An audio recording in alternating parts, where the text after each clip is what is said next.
This is an amazing day for Wakefield Memorial High School. This is a tradition or ceremony to remember and honor those who have passed serving their country. And I would be remiss if I didn't mention that our former teacher who taught for 47 years, Dan Blanchard, I've been told it was something that he held near and dear to his heart. So I want to say good morning, happy Memorial Day weekend, Wakefield Memorial High School. And I'm also going to have to ask you to temper those cell phones so none of them ring or go off or anything like that during the ceremony. I also have to mention that each year we get a lot of acknowledgement and accolades for you because of your patience, your respect, and every single year we're not surprised. And so you need to know that right from the very beginning. We have our seniors in administration sitting to the right and our guest speaker. And so first of all, the most appropriate thing today to say as well is, as Mr. O'Leary would remind us, and is embedded in our hearts, it is a great day to be a warrior. Welcome to our invited guests, their families, students, faculty, and administration. Each year we join in this field house, our field house, together in honor of Memorial Day. Today, be mindful of the M in Wakefield Memorial High School.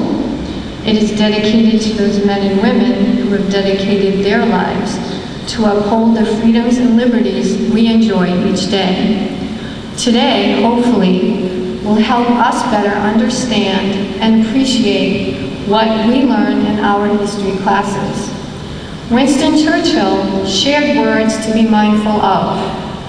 Winston said, "All the great things are simple, and many can be expressed in a single word," except he used 6. Freedom, justice, honor, duty, mercy, and hope. Today, our guests are here at WMHS to honor those who are not here, to honor those who stood for freedom, justice, honor, with duty, mercy, and hope. Served with duty, mercy, and hope. Thus we celebrate Memorial Day, which falls on the original day on May 30th, this Monday. Today we are humbled and honored to welcome veterans from all branches of the armed forces. They have served our nation from World War II to the current conflicts in Iraq, Afghanistan, as well as currently in various locations around the United States and around the world. Many of our guests are WMHS graduates, teachers here, residents, family members, and friends or from various surrounding communities. I might ask for us to be mindful of their courage, integrity, and selflessness. Be mindful and listen to your classmates explain America's history and our symbols of freedom and remembrance. Be mindful of those who answer the call to serve their country. As we have heard many times, freedom is not free. During his 1983 memorial address, President Ron Reagan said, "We owe this freedom of choice and action to those men and women in uniform who have served this nation and its interests in time of need, but in particular, we are forever indebted to those who have given their lives so that we might be free." As you enjoy this long, warm, beautiful, I heard 90-degree weekend with your family and friends, I ask you to stop, reflect, and think of those who have given their lives, the ultimate sacrifice. Stop and remember those who have served and are serving, and those who are no longer with us. Today, I want to mention 3 names that were here in the past to honor us on Memorial Day and those who have served: Mr. Goyette, Mr. Arthur Funai, and former student and WMHS graduate Stephen Rowe. Stop and thank those who have served and continue to serve each day, though they will remind you they are here on Memorial Day to honor those who are not.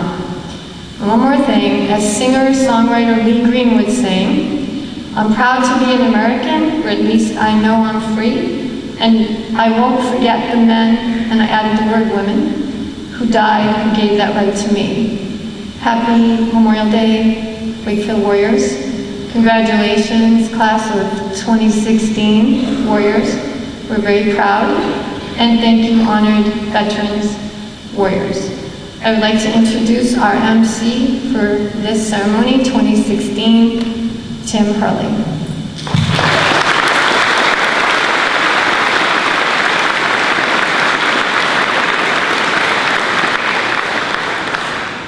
Good morning. I'd like to start and introduce Dr. Smith and Mr. Metropolis for their opening remarks.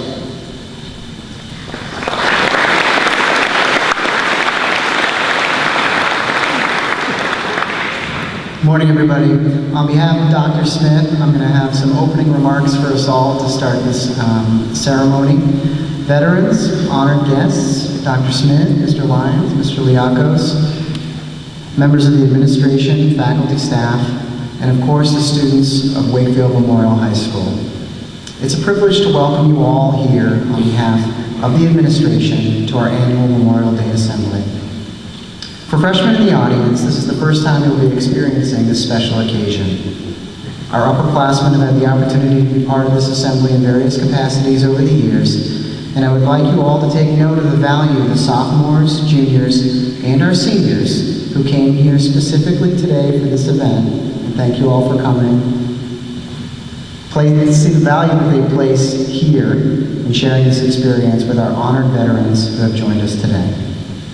I would also like to recognize the efforts of Mr. O'Brien, Ms. Lopez, Mr. Rossi, Mr. McKenna, and Mr. Dave Butler, and all of the teachers of the Social Studies Department who have contributed to organizing this ceremony. I'd like to thank Mr. Banker, Ms. Morrill, and all of the music and choral students for their accompaniment this morning. I know you'll leave here today with a greater appreciation for the importance of Memorial Day because of the presentations planned. Thank you all for your attention, and I wish you a safe and enjoyable Memorial Day weekend.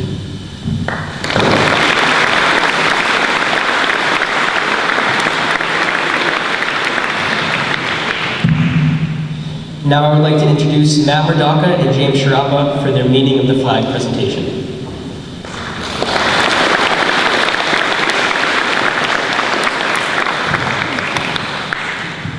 For more than 200 years, the American flag has been a symbol for our nation's strength and unity. It's been a source of pride and inspiration for millions of citizens. The American flag has been a prominent icon in our national history. On January 1st, 1776, the Continental Army was reorganized with a congressional resolution which placed the American forces under George Washington's control. On that New Year's Day, the Continental Army was laying siege to Boston, which had been taken over by the British Army. Washington ordered the Grand Union flag hoisted up above his base at Prospect Hill. It had 13 alternate red and white stripes, with the British Union Jack in the upper left-hand corner. Today, the flag consists of 13 horizontal stripes, 7 red alternating with 6 white. The stripes represent the original 13 colonies. The stripes represent the 50 states of the Union. The colors of the flag are symbolic as well. Red symbolizes hardiness and valor, white symbolizes purity and innocence, and blue represents vigilance, perseverance, and justice. The flag represents all those who stand together here in the USA, upholding the same belief in liberty, freedom, and the pursuit of happiness.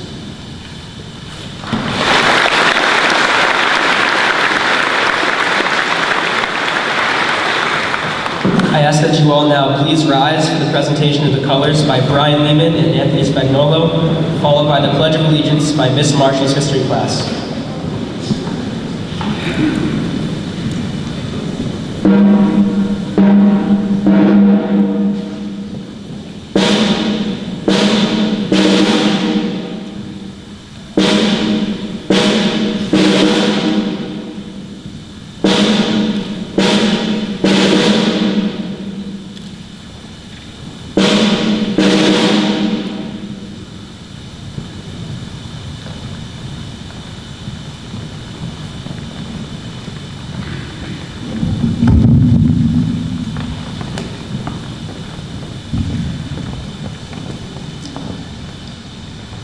I pledge allegiance to the flag of the United States of America and to the republic for which it stands, one nation, under God, indivisible, with liberty and justice for all.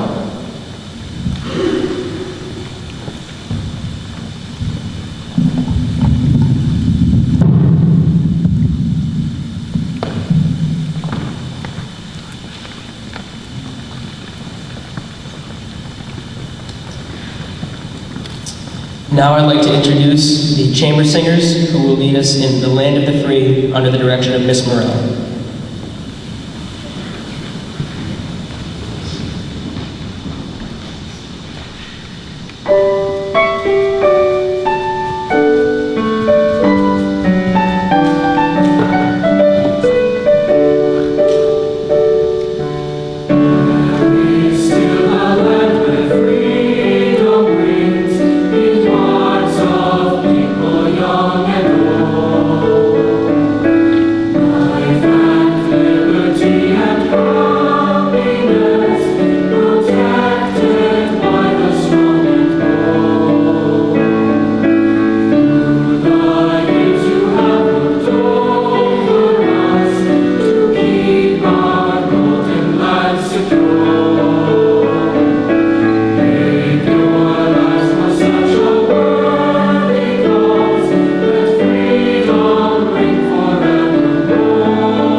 Now I'd like to introduce Jack Stevens and Abigail McDonald for their presentation on the meaning of Memorial Day.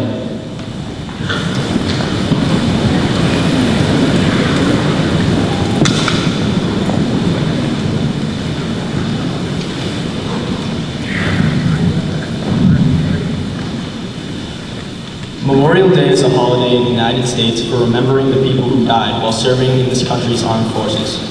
This day, which is observed every year on the last Monday of May, originated as Decoration Day after the American Civil War in 1868, when it was established by the Grand Army of the Republic as a time for the nation to decorate the graves of the war dead with flowers. By the 20th century, competing Union and Confederate holiday traditions had merged, and Memorial Day was extended to honor all Americans who died while in their military service.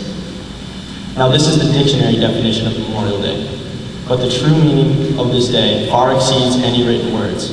This country has had a long and proud military past, and throughout our history, it has been the brave souls of our servicemen and women that we have counted on time and time again. All of us have been touched by this in some way.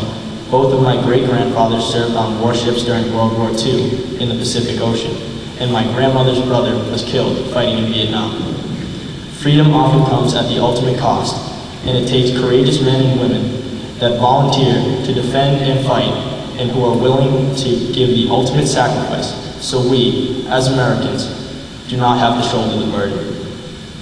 Those we honor here today and on Monday are those who have given their last full measure of devotion in the name of their country, their loved ones, and above all, freedom.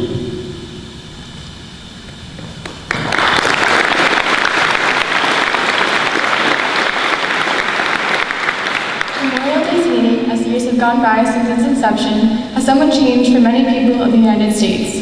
For some, it marks the unofficial beginning of summer, others a time to catch up with friends and family. Some think it has no meaning at all. Its meaning is large, however. It is a day to honor all those who have served the country, whether alive or not. On Monday, while enjoying good food and good company, just remember those who have fought for your freedom. Sacrifices have been made by many in the country through the years, whether it be by the mother who lets her son or daughter leave to fight for freedom, or the soldier who has watched his close friends sacrifice their own lives for the sake of their country. Memorial Day is a day to honor the bravery of everyone who has fought for freedom in the United States.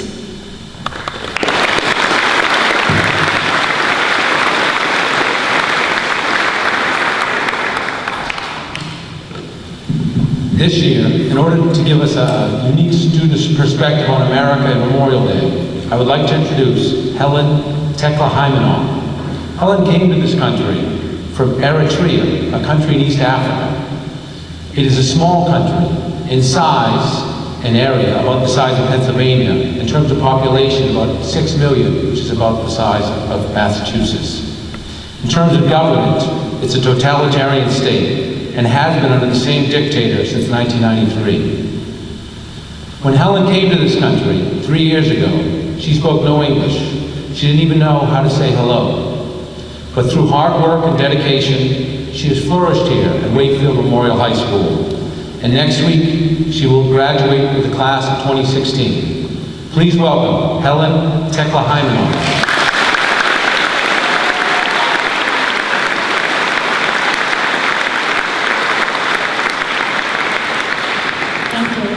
Good morning, everyone. I would like to start by saying it's an honor and a pleasure to be here with you all today as we come in remembrance of and in tribute to some of our nation's finest and bravest veterans who gave their lives in defense of freedom. So thank you. This day not only symbolizes the celebration of present and past soldiers, but also the celebration of freedom. In America, the military's job is to defend freedom. But where I come from, it is the opposite. In my country, Eritrea and East Africa, freedom is non-existent. People don't have any say over what happens to themselves or their family members. My country has been under a dictatorship for about 20 years now. Aside from a lack of freedom, there's an extreme poverty and inflation in Eritrea. There are some nights where I would go to sleep with an empty belly. In Eritrea, there's no opportunity to grow and be the best person you can be. Everyone knows the saying, if you work hard, then you'll achieve. But in this case of Eritrea, it is not true. The government is the one who decides your fate. 4 years ago, I tried to escape, but I was caught and put in prison for 2 months. I tried again, and I made it, coming to America when I was 16. When I came, I spoke no English. Most of my family was back in Eritrea. And I was scared, but I was glad to be in America. I had made it just in time. I think it's important, especially on a day where we celebrate the veterans and their defense of freedom, to remember that there are countries like my own that are not as free, and there are people who do not have the same freedom as us in America. This country is full of open doors and opportunities, so take advantage of it and appreciate what you have, because if anything, the one thing I learned is to appreciate my life because I've been through the worst. So remember to appreciate it like I do, because there are people who are not fortunate enough to have what we have. Thank you.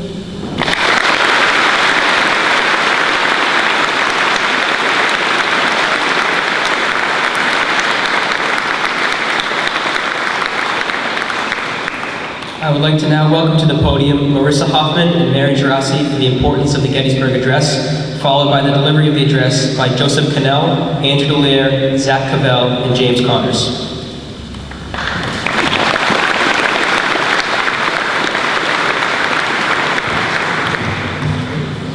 Located at the official dedication ceremony for the National Cemetery of Gettysburg in Pennsylvania, on the site of one of the most bloodiest and most decisive battles of the Civil War, President Abraham Lincoln was invited to deliver remarks, known as the Gettysburg Address, in November 1863. Though he was not the featured orator that day, Lincoln's 273-word address would be remembered as one of the most important speeches in American history. In it, Lincoln invoked the principles of human equality contained in the Declaration of Independence and connected the sacrifices of the Civil War with the desire for a new birth of freedom, as well as the all-important preservation of the Union created in 1776 and its ideal of self-government. In an interpretation that was radical at the time, but is now taken for granted, Lincoln's historic address redefined the Civil War as a struggle not just for the Union, but also for the principle of human equality. In the years to come, the Gettysburg Address would endure as arguably the most quoted, most memorized speech in American history. After Lincoln's assassination in April of 1865, Senator Charles Sumner of Massachusetts wrote of the address, "That speech, uttered at the field of Gettysburg, and now sanctified by the martyrdom of its author, is a monumental act." In the modesty of his nature, he said, "The world will little know nor long remember what we say here, but it can never forget what they did here." He was mistaken. The world at once noted what he said and will never cease to remember it.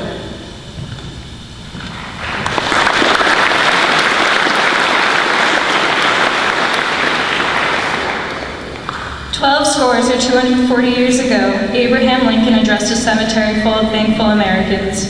Whether those Americans congregated there to mourn or to pay their respects to the dead, they went there for those who made the ultimate sacrifice. On November 19, 1863, Lincoln recognized more than 1,000 Americans, not only for their heroic deaths, but for their ultimate sacrifice for freedom during what was at that point the greatest crisis the nation had ever experienced. The Gettysburg Address was created and delivered in order for Lincoln to commemorate the fallen soldiers of the Civil War to that point, similar to the happenings on Memorial Day. Motivated and guided by those words and sentiments, we all gather here for a common purpose. We come to show our appreciation towards our fellow Americans who have fought for our freedoms. We come for those who have died, survived, and for those of whom who still serve. Thank you for protecting us, and thank you for protecting our freedoms.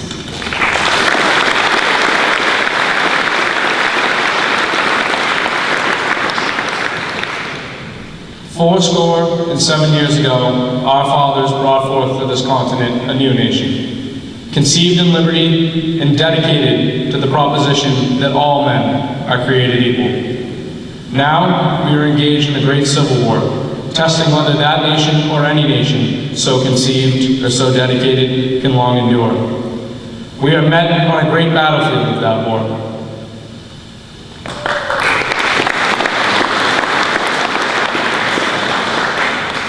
We have come to dedicate a portion of that field as a final resting place for those who here have given their lives that the nation might live. It is altogether fitting and proper that we should do this. But in a larger sense, we cannot dedicate, we cannot consecrate, we cannot hallow this ground. The brave men living and the dead who struggled here have consecrated it far above our power to add or detract.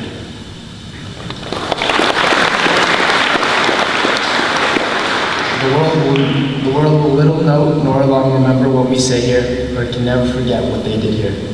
It is for us, the living, rather to be dedicated here to the unfinished work which they who fought here have thus far so nobly advanced.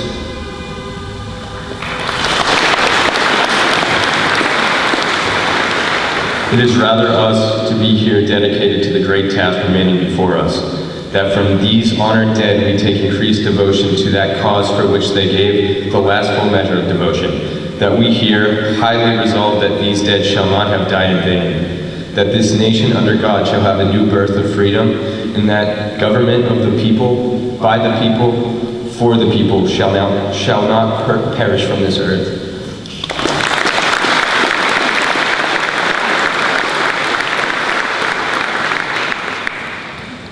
Now I would like to introduce the following students for the summaries of America's wars, and we ask that you please hold all applause until the end. Kyle Grassi, Michaela Sharafa, Natalie Antonino, Mary Callahan, Michael Frezza, Joanne Gallardo, Braden Langlois, Amaya Matthew, Casey Murphy, Ryan Murray, Austin Alaco, Tony Marie Villardo, Jason Harden, Alexis Truesdale, and Alyssa Corso.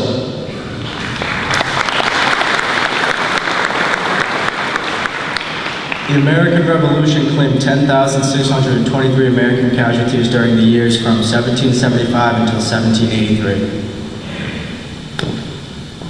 Casualties are men and women killed, captured, or missing in action through engagement with an enemy. The War of 1812 was fought between the years of 1812 to 1815. In that time, it claimed 6,765 American casualties. The Mexican War was an armed military conflict between the United States and Mexico from 1846 to 1848. It caused 17,435 American casualties. The Civil War lasted from 1861 to 1865, and 780,213 Americans were casualties in America's most costly war. The Spanish-American War claimed 4,108 American casualties between the years of 1898 and 1902. World War I was fought from 1917 to 1918 and caused 320,518 American casualties. World War II occurred between the years of 1941 and 1945 and caused 1,077,245 American casualties. The Korean War lasted from 1950 to 1953. This war claimed the lives of 157,530 American men and women. The Vietnam War was fought between 1964 and 1975, and during that time it claimed 243,512 American casualties. During the 1980s and 1990s, there were many small conflicts, including the bombing of Beirut, invasion of Panama, Grenada, Siberia, and Black Hawk Down. There were 550 casualties between them all.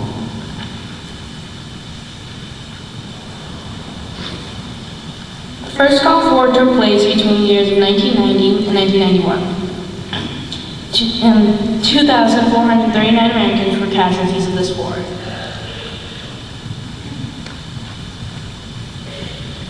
The global war on terrorism started in 2001 and is still being fought today. So far, there have been over 10,000 American casualties in September 11th and in Iraq and Afghanistan. There are 5 branches in the U.S. military. Today, there are over 1.5 million individuals serving in the U.S. military. This includes 490,326 in the Army, 326,253 in the Navy, 310,795 in the Air Force, 40,075 in the Coast Guard, and 183,787 in the Marine Corps.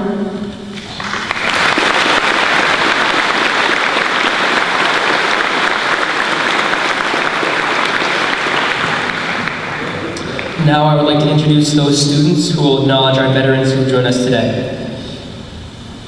Benjamin Clark, Calvin Connor, Griffin L., Christina Frenny, John Glendye, Madison Gouveia, Emma Hickey, Brian Lamazny, Roxana Margolis, Catherine Murphy, Brianna Rocamato, Mia Romano, Jack Spicer, Liana Stafiri, Benjamin Thompson, Ahmed Warfa, and Layla Bonfilio.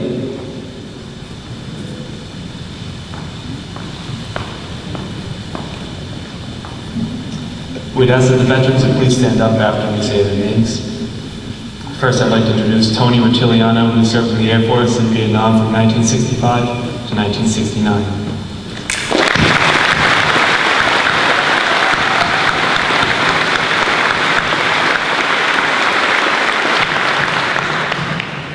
Next, I'd like to introduce Paul Hartz Jr., who served in the Army from 1972 to 1992.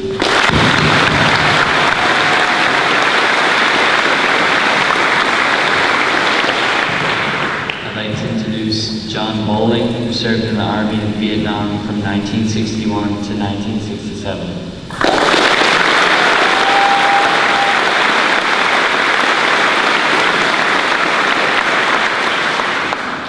Carolyn Bowling, who serves in the American Legion Auxiliary.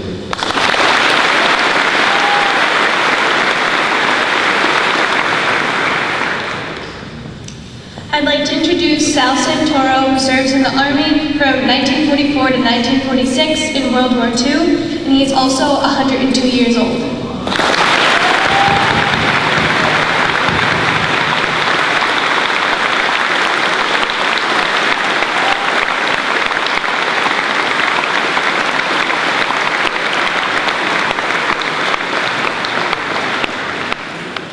I'd also like to introduce Charles Mannion, who served in the Navy from 1943 to 1954 in World War II.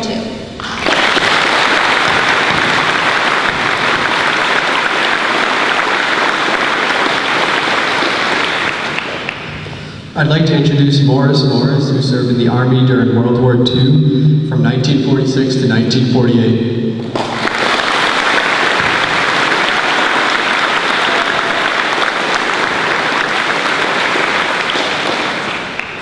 I'd also like to introduce Paul Amaralt, who served in the Army from 1960 to 1962 in the Cinque Corps from 1968 to 1969 in Vietnam.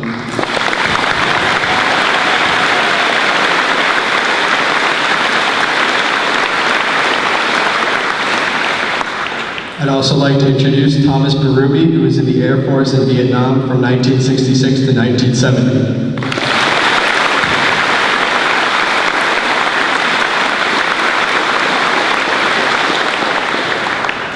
I'd like to introduce Bill Walsh, who served in the Army from 1968 to 1970 during Vietnam and was also a Wakefield High School graduate of the class of 1964.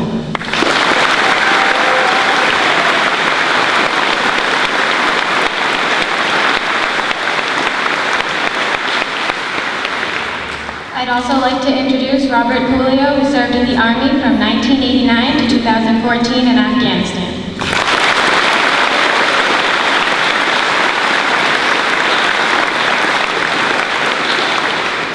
I would like to introduce Tom Finn, who served in the Army from 1989 to present during the Gulf War.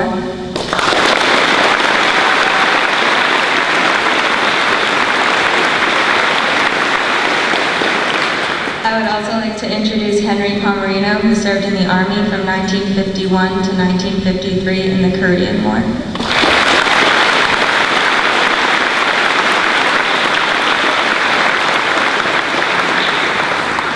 I'd like to introduce Frank Savio, who served in Vietnam from 1965 to 1969 in the Air Force.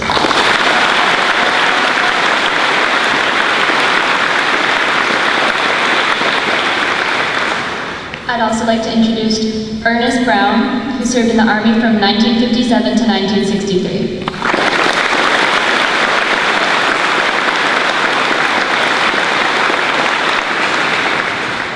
I'd like to introduce Greg Mace, who served in the Army in 1973 to 1977 in Vietnam.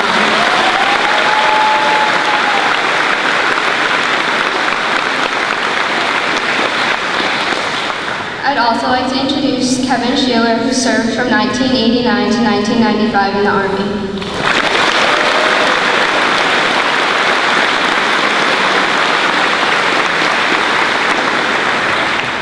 Next, I would like to introduce Jay Panett. He served in the Marines from 1973 to 1996 after the Vietnam era and in the Persian Gulf War.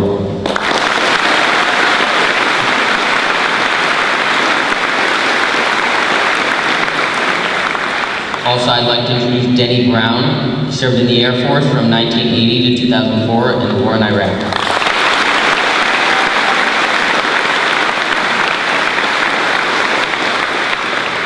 I'd like to introduce John Setterini, who served in World War II in the Army from 1942 to 1945.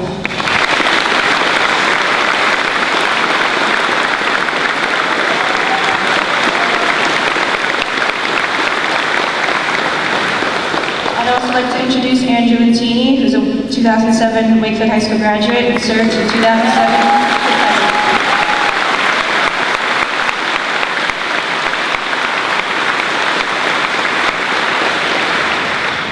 I'd like to introduce Mark Curley, who served in the Navy from 1967 to 1969.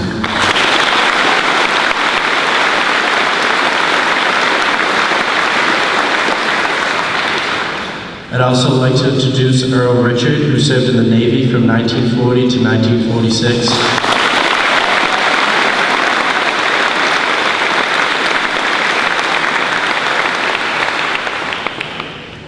It would be an honor to introduce Donald Hart, who served in the Navy from 1965 to 1970 in Vietnam.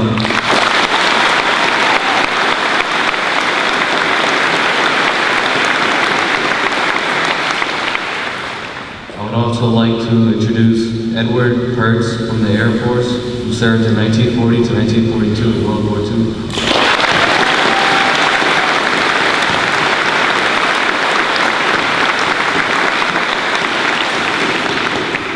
I would like to introduce Pedro Brito from the Navy, who served from 2005 to 2014.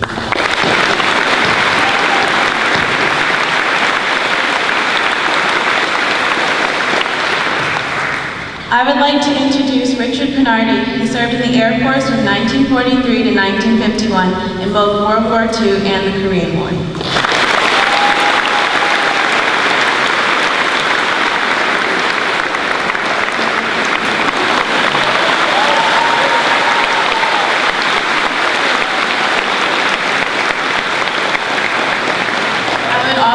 Introduce Arthur Beebe. He served in the Army from 1952 to 1954 in the Korean War.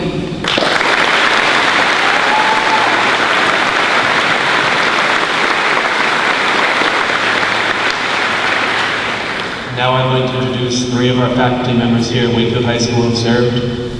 First, we have Mr. Quint, who served in the Navy from 1987 to 1990.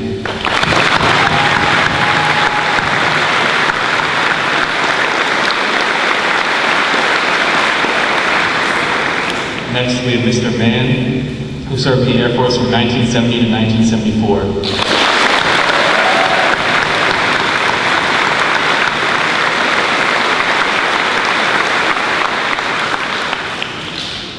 We also have Mr. McKenna, who served in the Army Reserve from 1984 to 1991.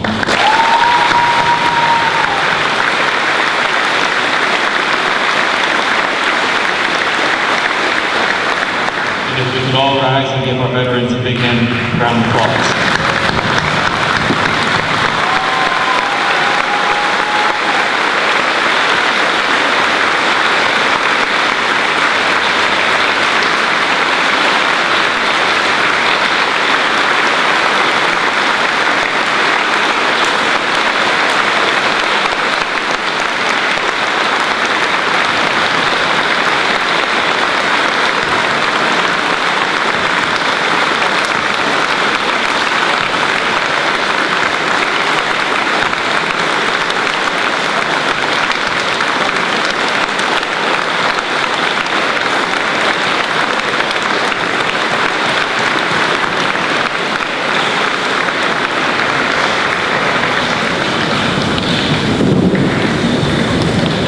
Now for the playing of the Armed Forces, the Pride of America by the Wind Ensemble under the direction of Mr. Bankert. And we ask that our veterans please rise when your respective anthem is played.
I'd like to introduce now to the podium Ms. Lopez for a few words.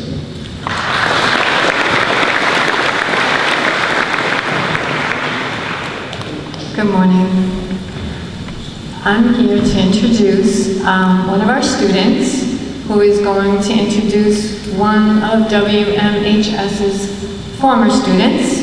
And it's a privilege to introduce the son, Adam Roberto, who will be able to introduce his dad, John Roberto. I'm going to introduce Adam, who will give you a little bit of biography about his dad. Remember, our veterans are very humble, very honored to be here, and remember and honor those who are not. And their families are here as well. I see some of the Robertos sitting right there. So Adam.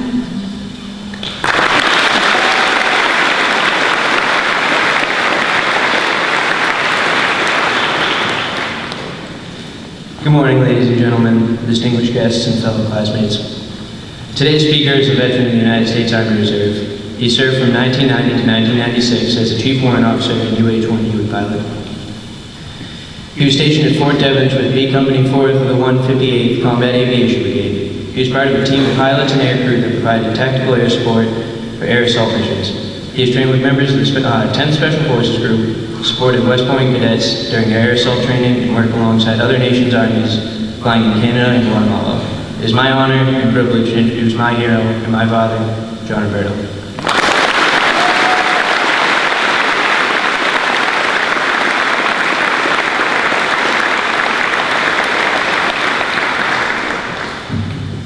Good morning, students and faculty of Wakefield High School, guests and visiting veterans. My name is John Roberto. I'm proud to be known also as the husband of Mrs. Roberto in the front office and the father of Matthew and Adam Roberto. It's a privilege to speak here at the Memorial Day Assembly to honor the men and women who have given their lives in service of our great nation, the United States of America. The accounts of bravery that have occurred on our behalf could not be delivered in 1,000 assemblies. When my wife told me that I was offered the opportunity to speak here, my first reaction was no way, as I'm neither a speechwriter nor have I ever spoken publicly. But my desire to express my respect and gratitude to the men and women who have stepped up to the difficult tasks of battle overtook that fear, and I had to say yes. Serving any time in the military, even a short commitment, can give you a lifelong perspective on events concerning military action and a deeper appreciation for the people involved. As my son Adam mentioned, I served as a helicopter pilot in the Army Reserve for 6 years, until the unit disbanded in 1996. I joined because I wanted to fly, because I had no apprehensions towards military service. If any of you have not considered the military for education and a career, you're missing out on a world of amazing opportunities. I'm not here to recruit, but that is the truth. Perhaps the reason I was not apprehensive while serving was that there have been quite a few members of my family that have served, starting with both my grandfathers, who shortly after immigrating here from Italy and Sicily were drafted during World War I. My father joined the Navy during World War II, and when it ended, he came home, but decided to go back in as a Marine. He served a total of 20 years. He used to attend this event sitting here in the Veterans section. One brother served 3 years in the Air Force, one brother served 6 years in the Army Reserve, another brother served 23 years in the Air Force. One sister is married to a Navy veteran, whose son is a doctor currently serving. His career and education he found in the U.S. Army. See what I mean about opportunity? Another sister is married to a career Air Force veteran who showed up here from Tennessee in uniform, Denny. And that is just the immediate family. There are many uncles and cousins who have served as well. One of whom who is here today, I'd like to bring your attention to my cousin, Lieutenant Colonel Robert Palaio of the Virginia National Guard.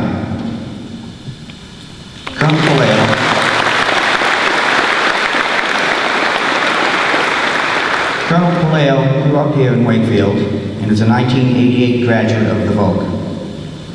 Robert, or Bobby, was deployed to Afghanistan in 2012, and we are lucky to have him with us. I will tell you more about that in a minute. The The reason we are here is to honor those who, while serving, gave their lives on land, sea, and in the sky. The service members we remember today came from all walks of life. They came into the military for different reasons. Some were drafted, some dreamed of joining all their lives, some joined with very little thought at all. Others signed up for the benefits, and others just wanted to fly. Within them, I'm sure, was the pride of knowing that they were the protectors of America's freedoms. Once they were there, they responded in extraordinary ways to extraordinary situations. Statistics tell part of the story. As the students told you, the numbers lost in the conflicts. 10,000 in the Revolutionary War, 58,000 in Vietnam. These are large numbers and hard to wrap your head around. I'd like to tell you a few stories of several of our heroes. In March of 1991, I met a soldier named Keith Yoakum. He was from Hemet, California. He was a classmate of mine at Fort Rucker, Alabama, through Warrant Officer Candidate School and Flight School. Years later, in 2007, while supporting ground troops in Iraq, in the flight of 2 Apache helicopters, Keith's aircraft was hit by enemy fire.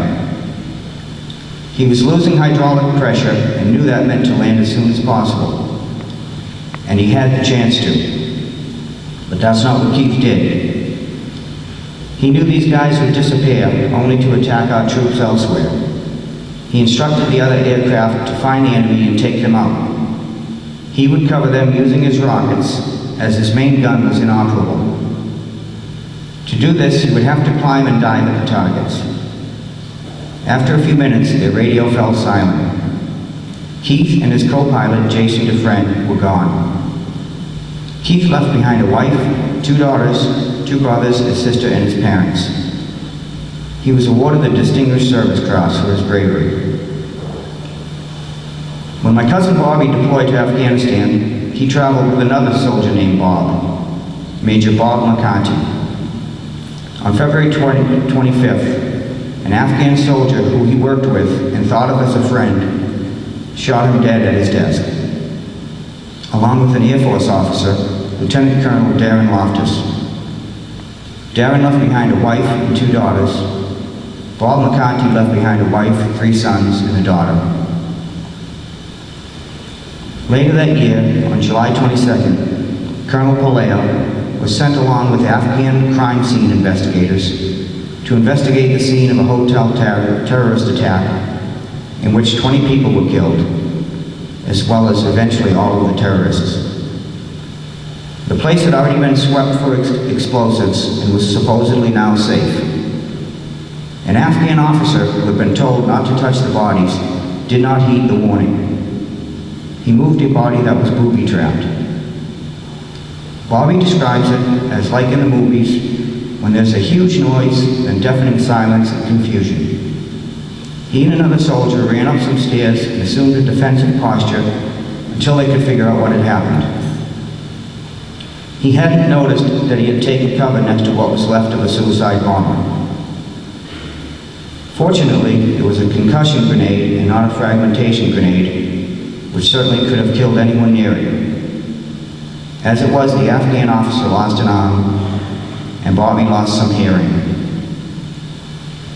Bobby came home to his wife, 3 daughters, 4 siblings, his parents, and many cousins, of which I am proud to be one of them.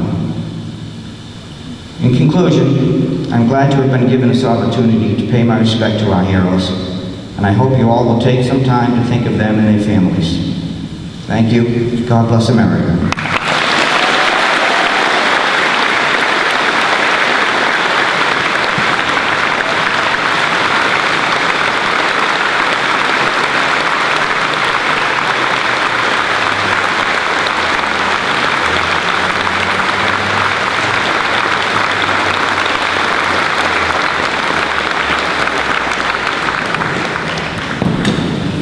Mr. Roberto, as a token of our appreciation for your service and your words here today, I'd like to give you this Memorial Day Assembly plaque, and thank you very much.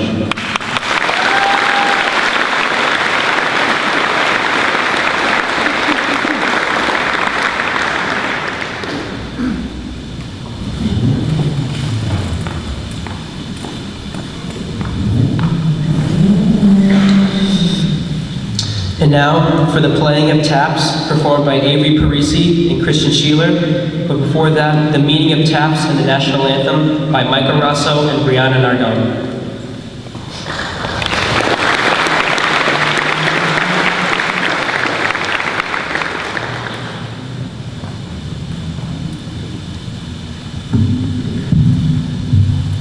The 24-note bugle call known as taps is thought to be a revision of a French bugle signal called tattoo.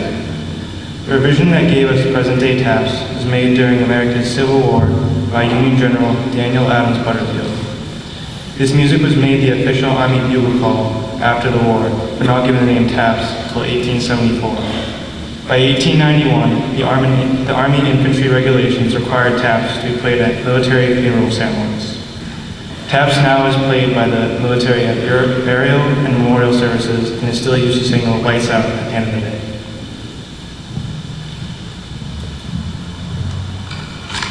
America's national anthem, The Star-Spangled Banner, was written by Francis Scott Key during the War of 1812. Francis Scott Key was on board a British ship negotiating the release of American prisoners of war during the attack on Fort McHenry outside of Baltimore.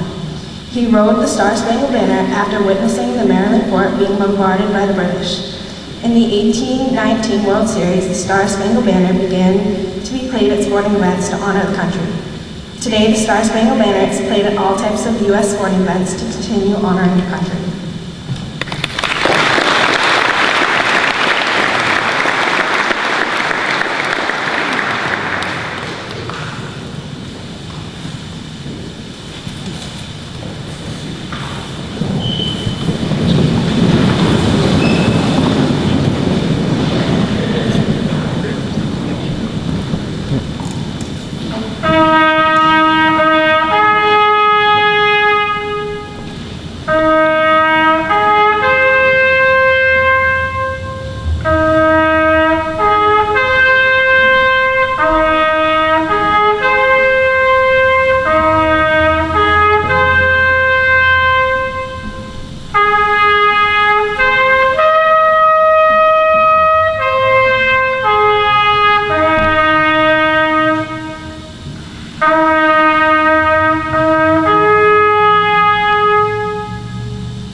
What so proudly we held at the twilight's last gleaming, whose proud stripes and bright stars through the perilous fight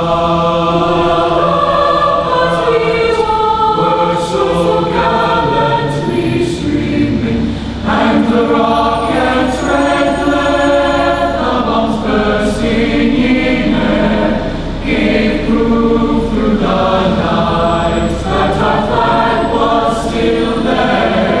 Oh, say does that star-spangled banner yet wave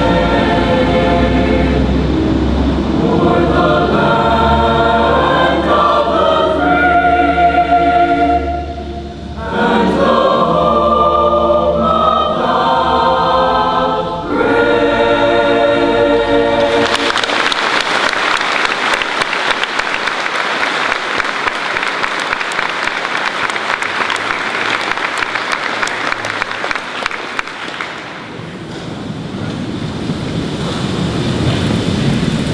I would like to now introduce Mr. McKenna to announce our seniors who will be entering the military.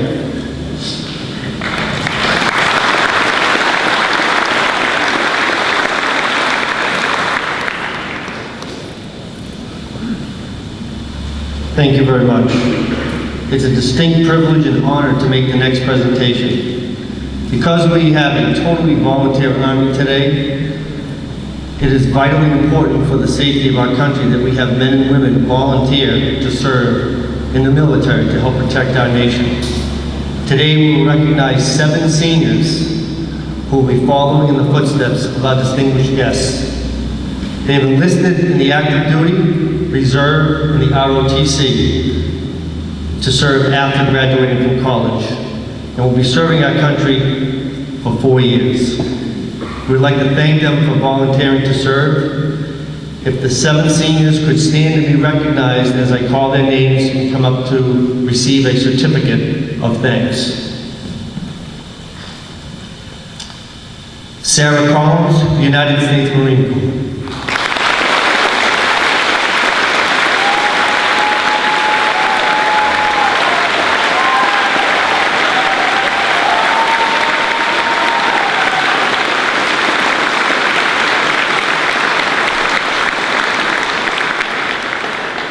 Zach Conlon, United States Army Reserve.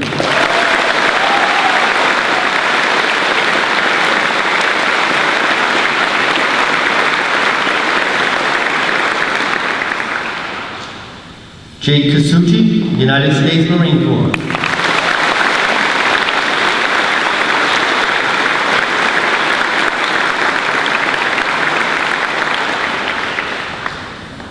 Evan Gorville, United States Navy, ROTC.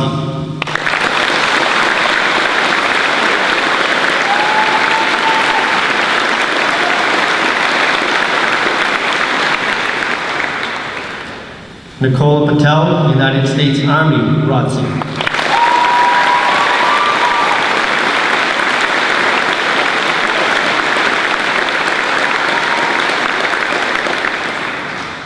Eric Smith, United States Navy.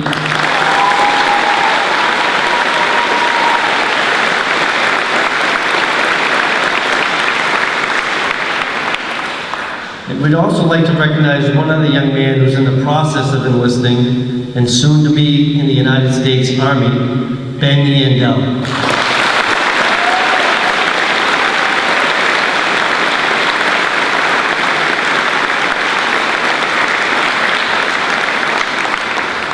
Can we give these 7 people a standing ovation to help protect our freedom?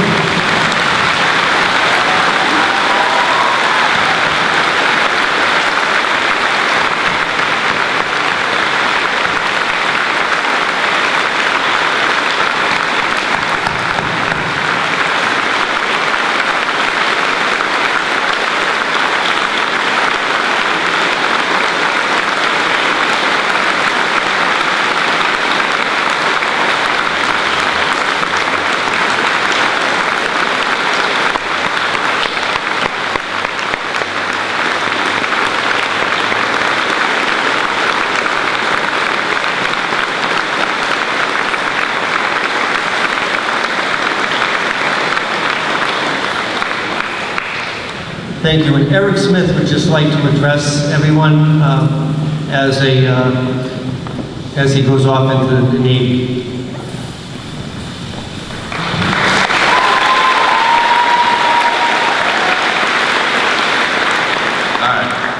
This is my first speech, so bear with me. So, good morning everyone. I just want to say how thankful and honored I am to be standing up here right now in front of all you guys, and especially in front of these veterans. These men and women have served our country proudly, and I can never thank them enough for what they have done for us. I want to give out some other thank yous, starting with my friends. When I walked in those doors freshman year not knowing anyone, I was scared and nervous, but you guys made it so easy for me. I became friends with you guys so quickly. You made me the happiest kid ever by giving me the best 4 years of my life. I will never forget everything you've done for me, especially a certain group of 11 guys that had my back since day one. Also, I'd like to thank all the staff members who helped me succeed throughout high school. Even though it was tough because I'm not the smartest kid, all the teachers in the building made sure I was always turned in the right direction. I would also like to thank my siblings, close family, mom's boyfriend, and of course my parents. Mom, thank you for all the things you have done for me. I know that it's tough to raise a kid like me, but I appreciate you constantly working day and night, every day, just so I can be the best kid possible. You are the best, I love you, and I can't thank you enough. Dad, I just want to also say thank you for everything you have done. You made sure I was always making the correct decisions, and you pushed me to be the best I can be. I love you, and I can't thank you enough either. Finally, my last thank you goes out to the one and only Mr. O'Leary. Freshman orientation, when I sat right where you guys are sitting right now, I didn't know who anyone was, and then a man, Mr. O'Leary, comes up to me and says the words to me, make sure you fill in your dash. When he said that to me, I really took it personally. If you never said that to me, I don't think I would ever be first, singing in front of people in the senior show, becoming class marshal, and especially speaking up here right now in front of all you guys. So thank you very much.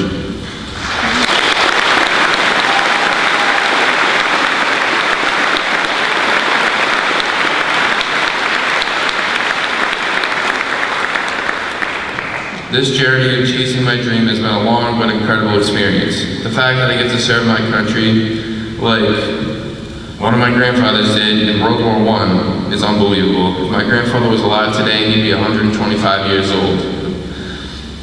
Walking in their footsteps has been something I've been thinking of for a very long time. A couple years ago, I told myself that I wanted to join the military, and I knew from that point there was no looking back. I cannot wait to go on an experience of a lifetime chasing my dream and doing the things the average person doesn't do. When February hit this year, I did my first swear-in saying that no matter what, I will do anything to defend my country and to make sure the person next to me is safe. When I leave for boot camp, as the day is approaching fast, there will simply be no stopping me, as I will push myself to be the best I can be. I am determined to be the best there is, and that is a fact. What I also know is that America's Navy is about to get a whole lot better. Thank you very much.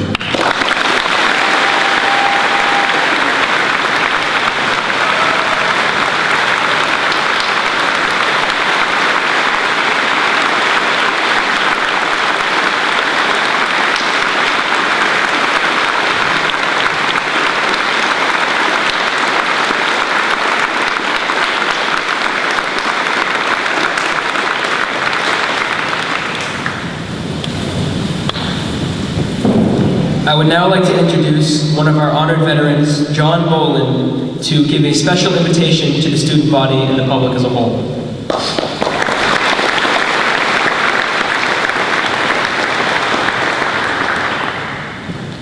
On behalf of Commander Tommy Collins, all the officers, members of Harry Nelson Post number 63, I'd like to invite each and every one of you, if possible, to show up this afternoon, Forest Glade Cemetery at 4 o'clock. That's 1600 for the new Navy guys over here.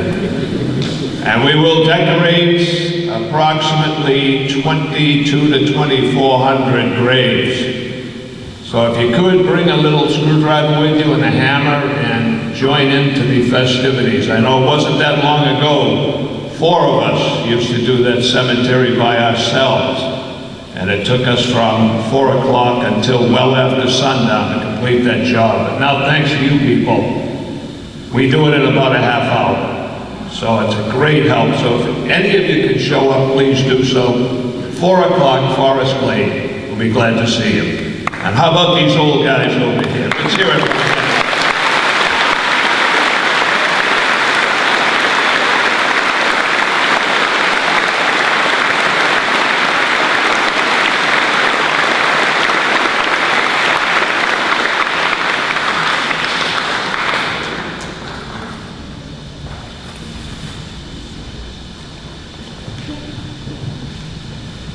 All right, thank you very much, everybody, for your attention. And again, I can't reiterate how thankful we are to have our visitors and our veterans here. Obviously, the message today, Memorial Day, that we keep in mind those who have fought and our casualties as a result of defending our country and our freedom. We are going to be dismissing students from the field house at this point, and I appreciate all of your attention again today. And one last round of applause for everyone.